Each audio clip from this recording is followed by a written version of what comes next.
She's taking it real hard. You know, you never expect nothing like this to happen. What are you going to do? Alfonso Goodson is facing a level of grief he never imagined he'd feel after getting a sobering call Sunday about his granddaughter, 19-year-old Samyia Spain. Said, Granddaddy, Samyia got stabbed and she died. You know. What was your reaction? I couldn't believe it. My wife started crying and everything. Police got the call about a stabbing around 2:20 Sunday morning after someone stabbed Samyia and her twin sister right outside of the Natural Plus Bodega in Park Slope, Brooklyn. Mohammed Albar, who works at the store, watched the girls grow up. They're very nice girls. I know the family. It's very nice. It's so sad to see one of them gone, one of them, she passed away. A witness on scene says some guys were hanging out at the store, hitting on the group of girls who just walked in. One of the guys had complimented the two girls that had walked in with their friends, and they said no. The groups started going back and forth arguing before one of the men walked down the block angrily, according to witnesses. Minutes later, one of the men in his 20s, they say, came banging and kicking on the bodega doors, with the girls still inside. Workers locked the door until he walked away again. When they unlocked the doors, that's when the attack happened. A guy in all black had stabbed one of the girls in her neck and the other in her arm and ran, leaving the knife he used right there on scene. Officials expect Samyia's twin sister to be okay, while the workers who witnessed the brutal attack, too, have their scars. When I came in, they went out. They look like in their faces like so sad about it. First off, I want to say condolence to the family. I can't imagine what her sister is going through right now, losing her twin sister, and most likely they were like best friends, It's just not fair. And this is what I've been saying, like, people need to get out of New York. Get out of New York.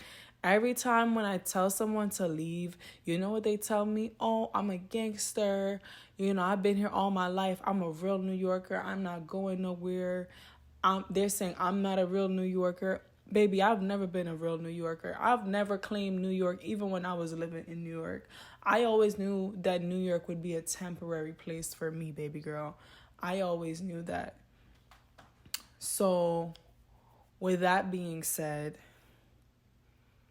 you being a girl that's very attractive sometimes can make you a target for bad people in this world. A lot of people feel like, oh, you're pretty, your life must be easy. But a lot of times it can make you target for evil spirits like this. She got her life taken because she rejected a guy. She didn't curse him out.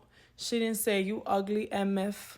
She didn't disrespect him. She didn't call him no bum. She didn't call him out his name. She didn't embarrass him.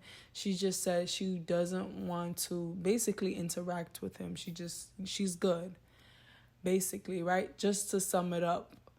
And this man violently attacked her because she said no. This is why a lot of girls, they just give out their numbers because they don't know who's unhinged from hinged.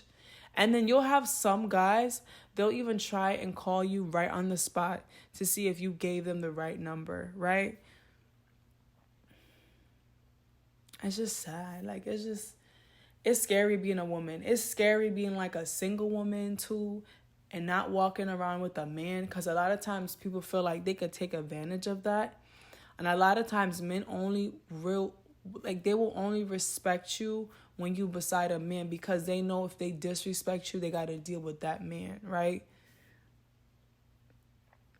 It's just, and people say, women, we have so many rights. We have, we're so powerful and this and that. And society puts us on a pedestal, but society doesn't protect us.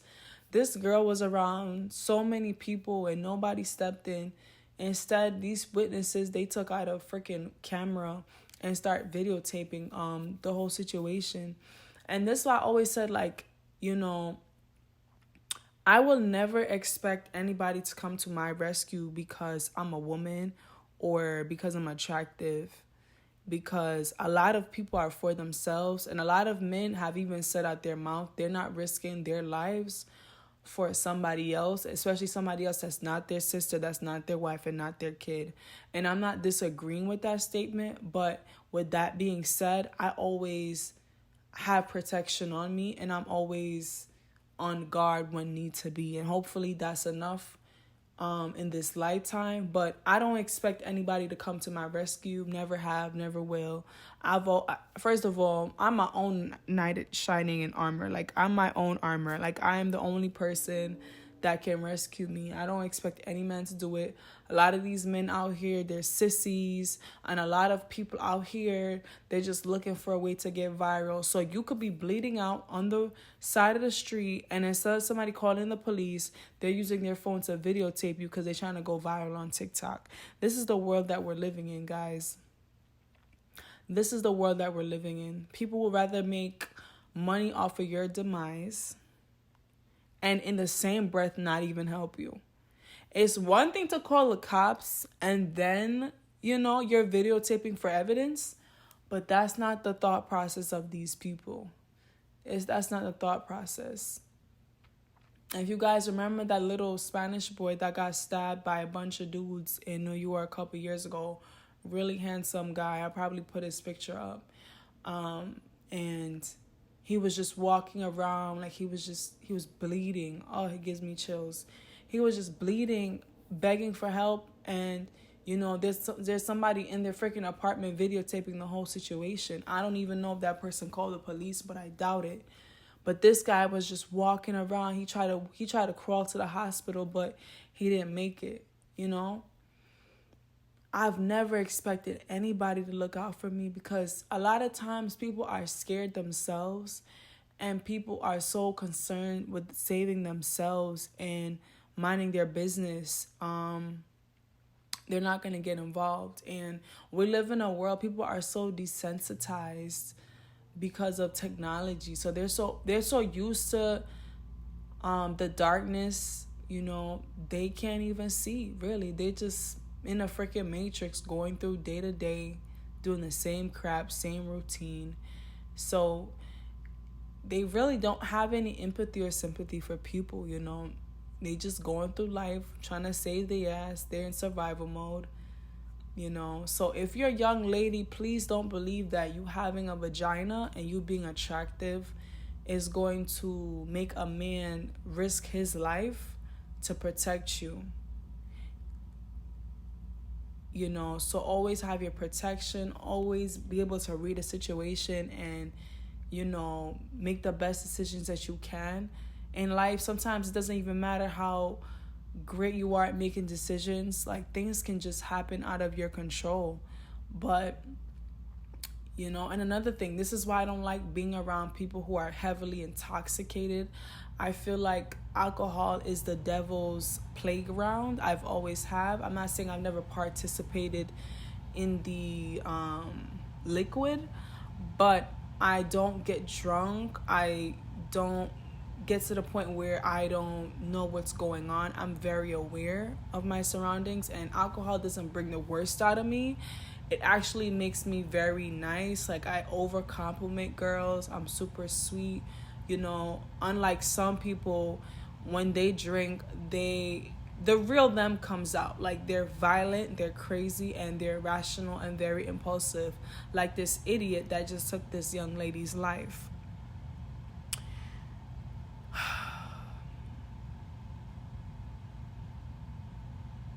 This is why I just don't want to bring kids in this world. I mean, every time when I see a parent with kids, I always think to myself how selfish you can be. And I'm sorry if you're a parent, I hope you don't take this to heart. But if you do, I understand. But from somebody that's child free, please step into my shoes. Like, you see the world, how people are so selfish, people are so self-centered, and we don't care about each other, You see that, and you see the economics, you see the nations rising against nations, you see the politicians, you see our president, right? You see the rising cost of everything in this world. You see the violence, you see the coldness, right?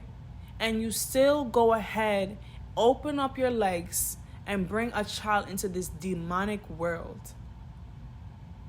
And then you have a kid, and then you're in New York, right?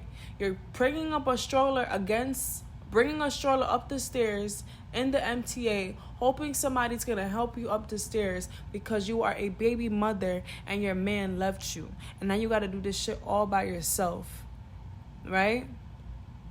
How many times am I supposed to keep having sympathy and empathy for people who see that the world is a dark place and still continue to bring innocent lives into this world?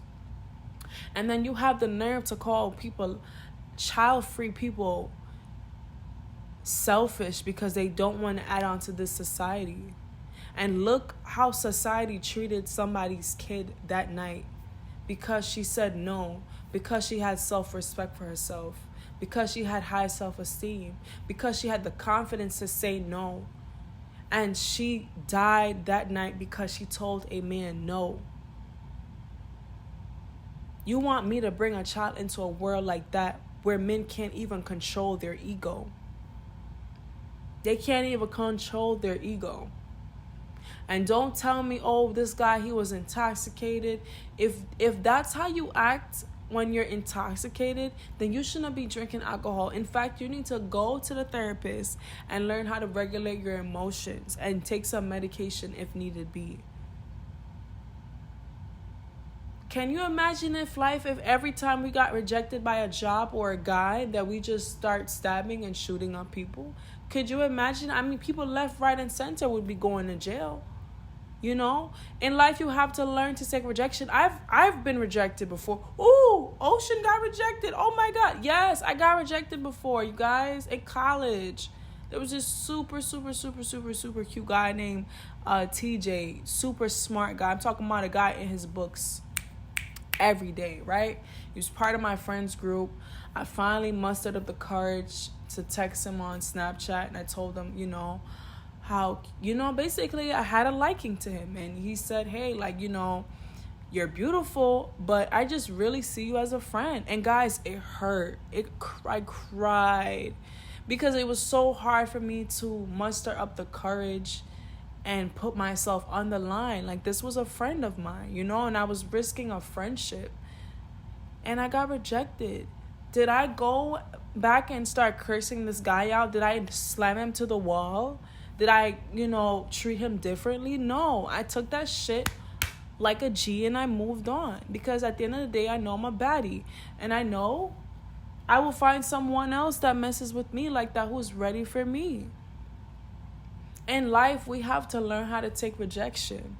I've been rejected from jobs. I've been rejected from people. I've been, it happens, bro. And you have to learn how to just take rejection as a redirection. Can I get an amen? Take rejection as a redirection. Do not take those things personal. Turn lemons into lemonade. Make every interaction with people in your life, make it valuable some way, somehow. Don't look at things like, oh, you lost out on it. No, that person wasn't meant for you. And sometimes women, they reject you not even because there's something wrong with you. There's probably nothing wrong with the guy. It's probably something that she's going on. Maybe she doesn't want to date. Maybe she's just focused on school. She's focused on her life right now. She's just good. Maybe she just got out of a relationship. Or hey, maybe for whatever reason, she just said no. It's not nothing personal. It's just a no for her. She's not feeling it. It's nothing against you. Sometimes it's not always about you. It's not always about you, Learn how to take rejection, because you're going to get a lot more no's in this life than yeses. But when you get those yeses, you're going to feel so good. You're going to feel like you worked so hard to get that one yes, whatever it is. But let's not hurt people because we got rejected. Let's move on. You may have sent an angry text message like, F you, I hate you. But you don't go stab people and try to kill them. You don't do that. You give up. You stop stalking their pages. You stop texting their family. You move on. You move on. You get over it. Because life has billions of people in this world. There's so many beautiful people in this world ready for a relationship, ready for somebody to just come in their life. You did not have to take her life. You took her from her sister. You took her from her family. You took her from her friends. You took her from her classmates. You took her from her colleagues. You took her from so many people. You've hurt so many people. Because you were hurt because she said no. And she didn't even know, you didn't even know her, but she was willing to risk your freedom because someone rejected you. And they say women are more emotional, right? We're more emotional. Sad, you guys. But I just wanted to express my thoughts on this matter. Again, condolences to the parents and the grandparents and everyone. And rest in peace. And I just really send prayers to the sister. Strength, love. You're not alone. And you will get through this. And no, you're never going to get over this. But it'll get easier. It will get easier. And I'm sorry, guys, if it was a little loud in the back. The heat is on. But you'll get through this. And you will live for your sister. Because I know she wouldn't want you to hold back your life for her. She would want you to be happy. So, yeah, guys. Good night. And, keep her sister in your prayers. And ladies, we may just have to give our number out. It may have to be a text on number, a Google number. We may just have to do that, especially if you're not around a man that could protect you. You may have to do that. I'm just, especially in a place like New York. New York is a different level of beastry. Like, so, yeah.